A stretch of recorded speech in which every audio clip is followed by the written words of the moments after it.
नमस्कार दोस्तों, आप सभी का स्वागत है हमारे YouTube चैनल में।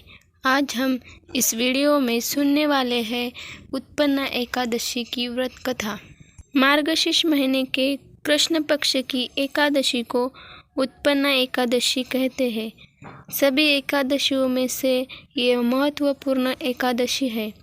ऐसी मान्यता है कि इस व्रत को करने से व्यक्ति को पिछले जन्म के पापों से मुक्ति मिल जाती है। उत्पन्ना एकादशी का व्रत पूरे नियम, भक्ति भाव और विश्वास के साथ रखा जाता है। ऐसी मान्यता है कि उत्पन्ना एकादशी का व्रत रखने से अश्वमेध यज्ञ और तीर्थ स्नानों में स्नान दान आदि से मिलने वाले पुण्य से भी अधिक फल मिलता है। ऐसे में आइए जानते हैं उत्पन्ना एकादशी से जुड़ी पौराणिक कथा। एक बार युधिष्ठिर ने भगवान से कहा, हे भगवान, आपने हजारों यज्ञ और लाख गौदान को भी एकादशी व्रत के बराबर नहीं बताया, सो यह तिथि सब तिथियों में से उत्तम कैसे हुई, बताइए। भगवान ने कहने लगे, हे युधिष्ठिर, सतयुग में मूर नाम का एक दैत्य उत्पन्न हुआ।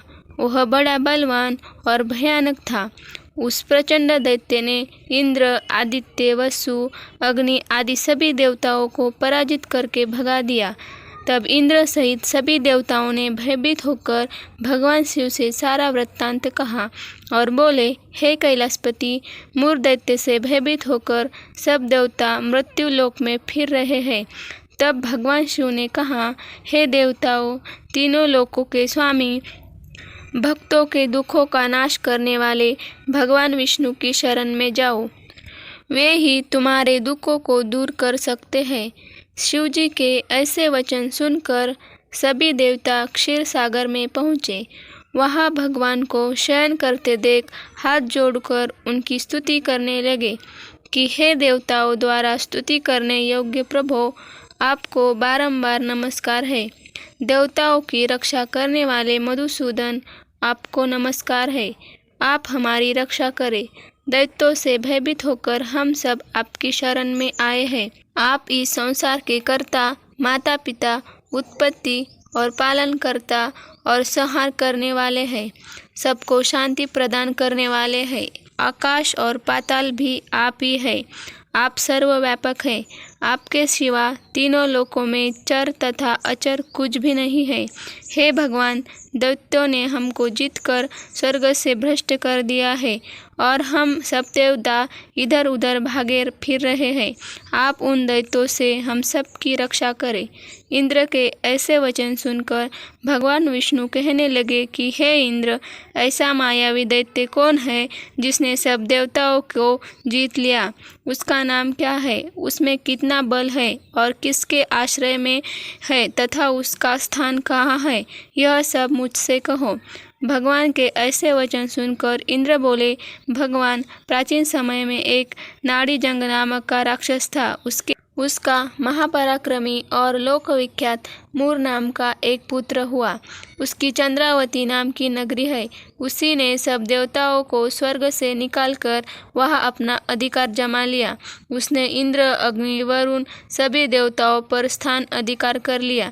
सूर्य बनकर स्वयं ही प्रकाश करता है, स्वयं ही मेघ बन बैठा है और सबसे अजय है। हे असुर निकंदन, उस दुष्ट को मारकर देवताओं को अजय बनाइए।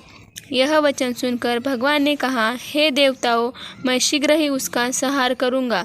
तुम चंद्रावती नगरी जाओ। इस प्रकार कहकर भगवान सहित सभी देवताओं ने चंद्रावती नगरी की ओर प्रस्थान किया।